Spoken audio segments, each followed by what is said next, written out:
Bonjour à tous et à toutes et bienvenue dans une nouvelle série de sprint de problèmes. Dans cette série, c'est très simple. Je vais passer au travers d'un sprint en survie de problèmes et je vais essayer d'expliquer au fur et à mesure avec des explications qui suivent le niveau de difficulté du problème, ce sur quoi il faut se concentrer pour être capable de résoudre le problème. Donc, on va commencer tout de suite et vous allez comprendre un peu mieux quand on va résoudre les problèmes un à un. Donc ici, on joue survie. Parfait. D'accord. Donc, dans les premiers 10-ish problèmes, c'est très simple. C'est souvent des échecs et maths d'un coup ou deux coups, ou des pièces gratuites, par exemple. Donc là, dans ce cas-ci, c'est un échec et maths d'un coup. Et un truc pour les voir rapidement, c'est que il faut toujours regarder le roi. Est-ce que le roi est en danger? Est-ce qu'on peut amener une pièce pour attaquer le roi? Est-ce qu'on peut mettre le roi en échec? Dans ce cas-ci, oui, échec et maths. OK. Donc, encore une fois, on regarde les échecs sur le roi adverse. Ces deux pièces-là peuvent rien faire. On a juste une pièce qui peut mettre le roi en échec, mais on se fait capturer, mais on a une deuxième tour. Donc on peut recapturer et c'est un échec et mat. Donc ça, c'est un échec et mat de dernière rangée qu'on appelle. Et voilà. Je vais juste modifier le mouvement des pièces. OK. Parfait. On est rendu au troisième, pardon. Donc, encore une fois, on regarde le roi et on passe au travers de notre checklist. Première chose sur notre checklist, c'est est-ce qu'on peut mettre le roi en échec. Donc, dans ce cas-ci, on n'a qu'une seule pièce qui peut mettre le roi en échec, c'est la dame. Sur quelle case? G4. Et ça tombe que c'est un échec et mat. Et voilà. N'importe quand, si vous voulez résoudre le problème avant que je donne la solution, vous pouvez mettre pause. Euh, dans les premiers problèmes, je vais passer vite évidemment, mais plus que ça se complique, plus qu'on va prendre notre temps. Surtout parce que je vais avoir besoin de plus de temps. Ok, parfait. Donc, échec. Cavalier peut pas mettre en échec, le fou ne peut pas mettre en échec, la dame oui. Qu'est-ce qu'on a comme échec? On a dame F7, on a dame F8. Maintenant, il faut réaliser aussi, ça c'est un autre concept, donc je vais essayer d'apporter des concepts petit à petit dans les problèmes. Le premier que j'avais parlé, c'est les échecs. Et le second, c'est de regarder c'est quoi les cases euh, disponibles au roi adverse. Dans ce cas-ci, notre fou bloque la case D7 et pardon, D8 et E7. Donc ça, c'est super important. On va pouvoir venir combiner ça avec l'échec pour avoir un échec et mat, puisque le roi ne peut pas se sauver. Dans ce cas-ci, le fou n'a pas d'importance parce que dame F8 est un échec et mat. Mais c'est quand même important à vérifier et à être capable de voir sur le terrain. Donc dans ce cas-ci, je pense que vous avez tous deviné, c'est dame prend F8. Ok, super. Donc, même principe, un échec et mat en un coup. Un petit peu différent par contre. Donc vous voyez, j'ai même pas porté attention à toutes ces pièces-là qui étaient plus proche de mon roi. Puisque c'est un problème, la première chose que je regarde, c'est la vulnérabilité du roi. Ici, j'ai une dame qui est proche du roi. Est-ce que je peux mettre le roi en échec avec ma dame? Je peux y aller ici, mais la tour capture, ça donne rien. Je peux aller en E8 et c'est un échec et mat parce que ma dame bloque toutes les cases de sortie du roi. Ok, super. Donc, on regarde pour les échecs et on regarde c'est quoi les cases disponibles au roi adverse. Donc, dans ce cas-ci, toutes ces cases-ci sont bloquées par la tour et le roi. Ça veut dire que le roi peut juste se sauver par en haut sur la colonne H. Est-ce qu'on peut apporter une pièce qui va venir bloquer toutes ces cases-là et mettre le roi en échec? La réponse est oui. Tour H2. Très simple.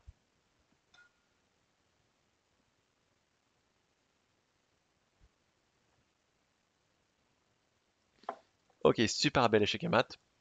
Trouvez-le. Vous pouvez mettre pause, évidemment. C'est un petit peu différent que les 6 derniers, pardon. Euh, Par contre, on garde le même concept. On regarde pour les échecs en premier. Ok, donc le roi est ici, en G8. Quels sont les échecs disponibles? On n'en a qu'un seul, et c'est fou H7, qui est supporté par le cavalier et la dame. Donc il n'y a pas de danger à ça. Fou H7, il y a deux possibilités. Le roi bouge en H8 ou le cavalier capture, oups, pardon, le cavalier capture le fou. OK? Bon. Donc on doit calculer les deux possibilités pour être certain que fou H7 est la bonne solution. D'accord? Et c'est un super bel exercice pour vos parties, vos vraies parties, parce que ça va vous forcer à faire les calculs des différentes variations possibles avant de jouer un coup. Souvent, ça m'arrive vraiment beaucoup aussi. Je vais jouer le coup parce qu'il a l'air bon, mais j'ai pas vraiment calculé. Et au final, mon adversaire trouve la variation gagnante pour lui et je perds la partie. Mais bon, ça c'est un sujet pour un autre jour. Donc ici, fou H7. Si le roi va en H8, quel super beau coup est-ce qu'on a? On a cavalier F7. Et c'est un échec et mat parce que le cavalier attaque le roi et le fou défend la case G8. Et le fou, évidemment, est protégé par la dame. Donc, magnifique. Ça fonctionne. Par contre, si le cavalier capture, qu'est-ce qu'on a maintenant? On a dame prend H7 et le roi est forcé en F8. Il reste un coup, dame H8 et c'est un échec et mat. D'accord? J'espère que vous avez été capable de visualiser ça. Je vais le jouer pour que ce soit plus clair. Donc, premier coup, fou H7. Et maintenant ici, ça devient beaucoup plus clair. On a un cavalier et une dame. La dame va venir capturer en H7. Le roi est forcé de se déplacer en F8 et ensuite la dame H8 et l'échec mat. OK. Problème numéro 8, je pense. 1, 2, 3, 4, 5, 6, 7. OK. Donc, on a réussi 7. On est rendu au 8e. Super. OK. Wow. Très intéressant. Ce problème-ci. Trouvez-le. C'est un échec mat en deux coups. Ça combine les concepts qu'on a déjà vus. Donc, le premier concept, c'est les échecs. Quel échec qu'est-ce qu'on a? Évidemment, on peut capturer le cavalier avec un échec, mais le roi recapture, ça ne semble pas, à première vue, être une bonne option. Quel autre échec est-ce qu'on a? On a dame D1 et dame E2. Dans les deux cas, notre dame se fait capturer, pas un super bon coup. Par contre, on peut voir et réaliser que la dame bloque la case E2, qui est une case potentielle où est-ce que le roi pourrait se sauver. Donc, super intéressant. On voit aussi que on a une triple batterie en colonne H. Donc, on revient aux échecs. Qu'est-ce qui arrive si tour prend G1? Le roi est forcé de capturer, donc c'est une technique d'attraction qu'on appelle. On attire le roi vers la case G1, parce que c'est son seul coup, c'est un coup forcé, pour ensuite venir porter l'échec et mat en H1 avec notre dame supportée par la tour. Et voilà.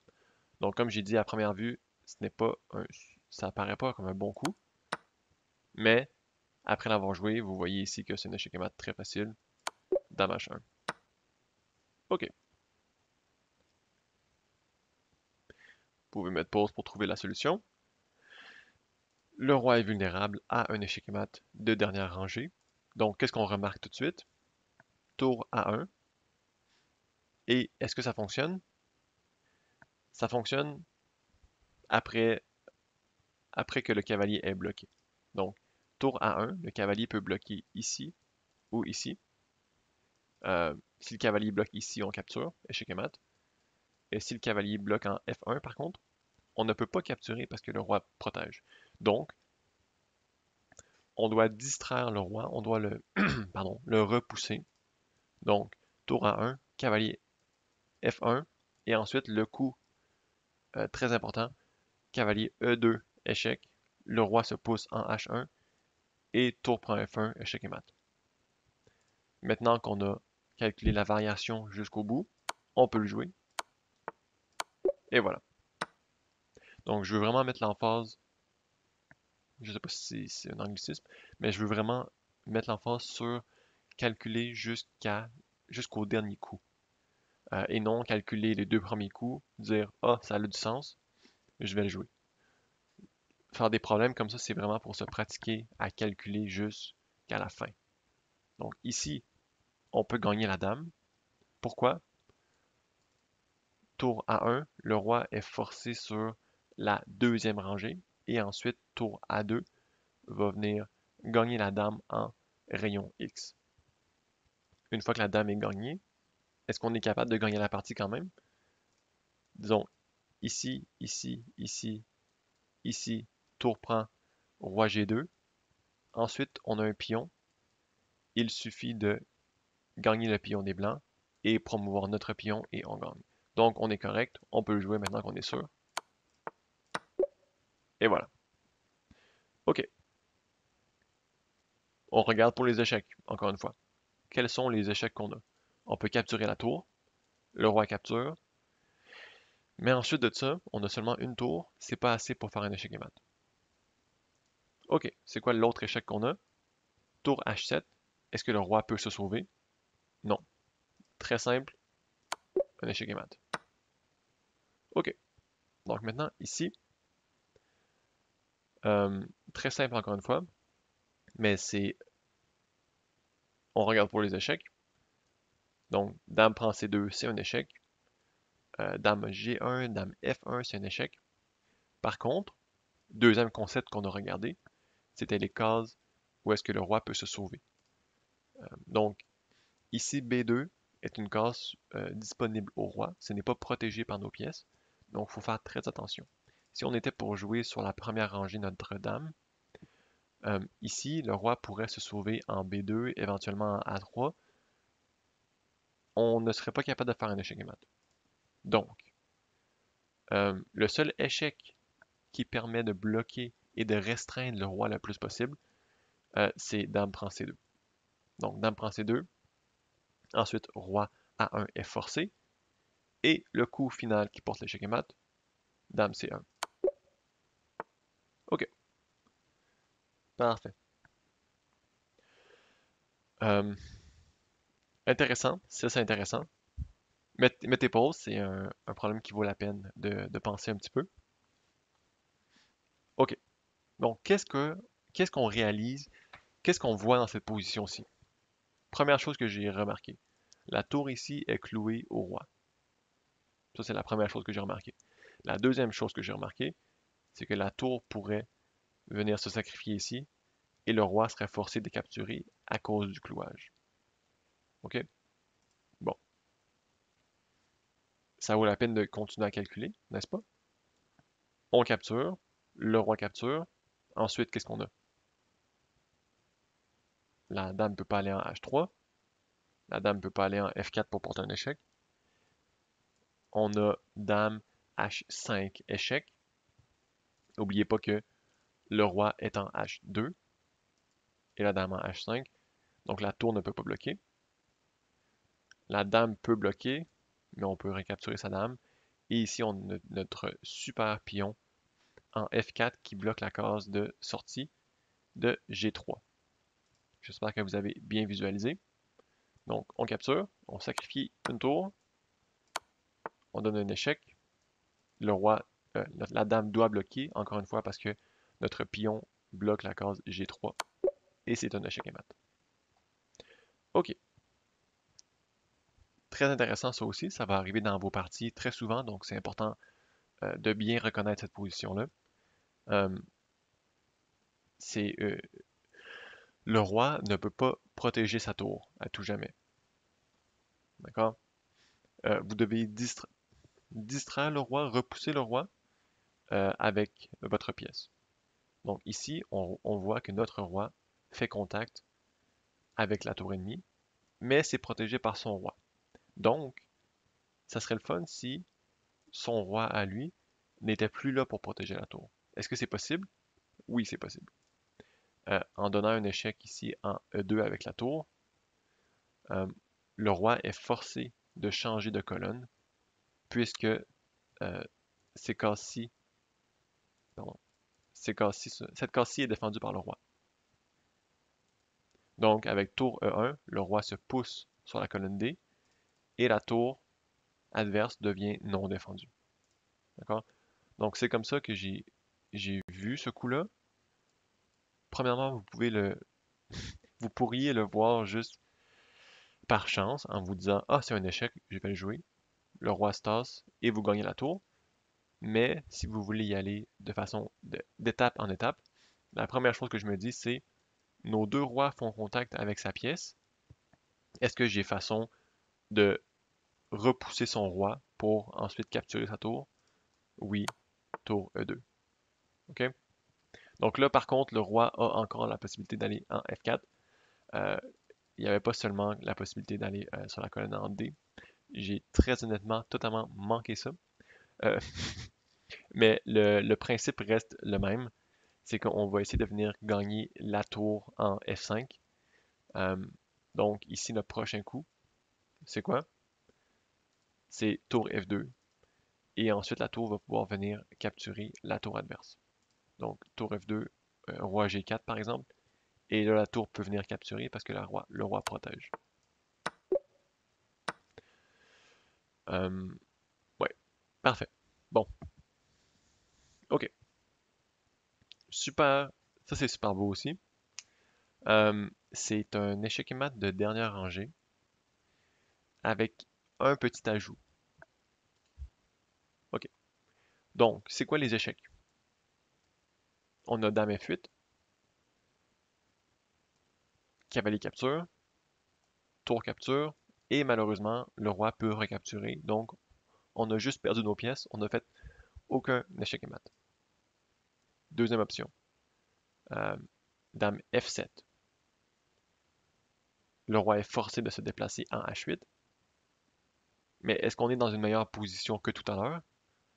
Parce que dame F8, cavalier capture, ça revient à la même chose?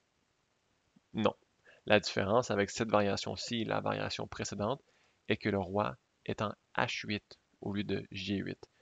Donc le roi ne pourra pas capturer la pièce qui tombe en F8. D'accord? Donc tout ce que j'ai fait, c'est j'ai regardé pour les échecs et ensuite j'ai calculé les variations pour en trouver une qui gagne. Donc dame F7, le roi se pousse et maintenant on sacrifie notre dame pour venir faire un échec et mat de dernière rangée avec notre tour. Super beau. D'accord. Donc, ce problème ici, c'est exactement la même chose que lui qu'on vient tout juste de réaliser. Je prends une gorgée, je vous laisse le résoudre et ensuite je montre la solution.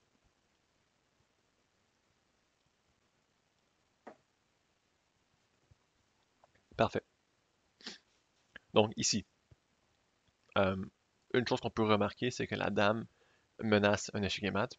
Donc si notre prochain coup à nous n'est pas un échec, on se fait mater, ça veut dire qu'on doit absolument porter un échec. Comme j'ai dit, même principe que le dernier problème. Dame F1 ne fonctionne pas parce que tour prend et roi prend F1. Donc, il faut repousser le roi en H1. Avec quel coup? Avec dame F2. Le roi se pousse.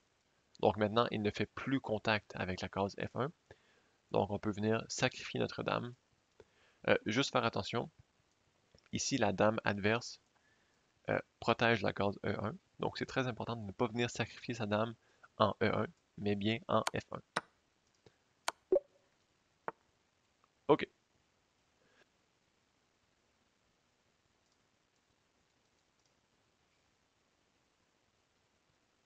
OK.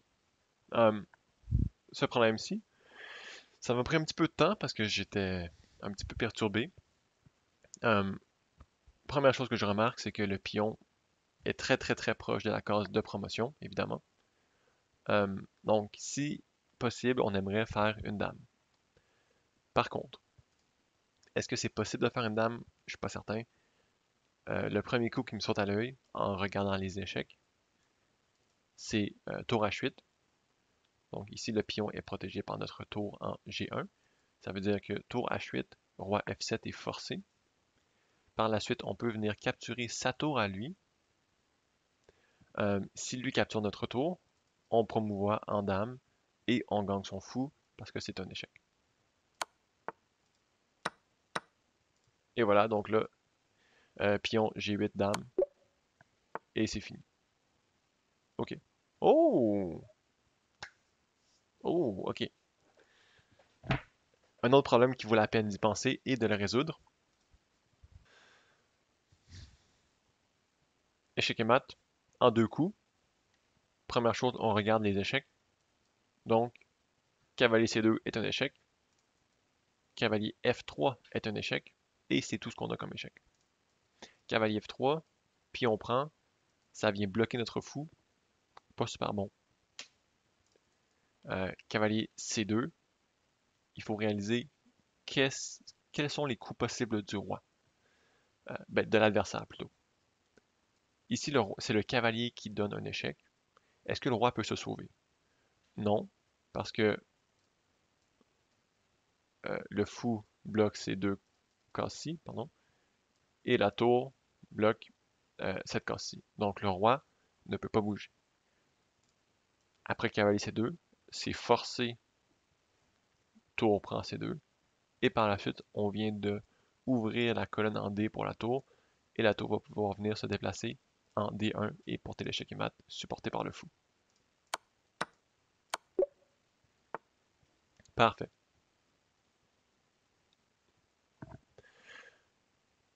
C'est quoi les échecs? Vous allez trouver l'échec et mat super facilement. Est-ce que le fou peut donner un échec? Non. Le cavalier? Non. Ce fou-ci? Non. La dame? Oui. En B6. Et ça tombe que c'est un échec et mat parce que notre fou en F7 bloque la case E8. Magnifique. Donc vous voyez, des fois, c'est juste des coups d'une variation de un coup, mais il suffit de prendre le temps de regarder et ça tombe que c'est un échec et mat. Ok, qu'est-ce qu'on remarque? Première chose que je remarque, on a une tour et le roi est sur la dernière rangée. Donc ça sonne une cloche dans ma tête qui dit échec et mat de dernière rangée. Parfait. Donc ça ici, c'est notre dernier problème pour la première partie de cette vidéo. Et je vais continuer les problèmes pour une autre vidéo parce que 25 minutes, ça fait long. Parfait. Donc, on peut donner un échec ici en C7 avec la tour. Le roi peut se sauver en B8. On peut donner un autre échec. Le roi peut revenir en C8. C'est un petit peu le bordel. Euh, Par contre, on peut donner un échec ici en H8. Et ça tombe que c'est un échec et mat parce que le pion bloque la case B7. Et le roi bloque toutes les autres cases de la 7e rangée. Donc, c'est un échec et mat. Super facile. Parfait. 20 problèmes. On est rendu dans les alentours de 1100 comme difficulté. J'espère que vous avez apprécié cette première partie de la vidéo. Si vous voulez voir la suite, incluant ce problème-là que vous voyez à l'écran, je vous conseille d'aller voir la prochaine vidéo. Je vais mettre le lien juste ici en haut. Donc, merci encore. J'espère que ça a été enrichissant. Et si vous avez des commentaires, des choses que vous voudriez me voir expliquer ou essayer, vous pouvez les laisser en commentaire dans la vidéo. Je vais répondre à tous les commentaires et essayer de faire des vidéos éducatives pour vous. Merci encore et on se retrouve dans la deuxième partie.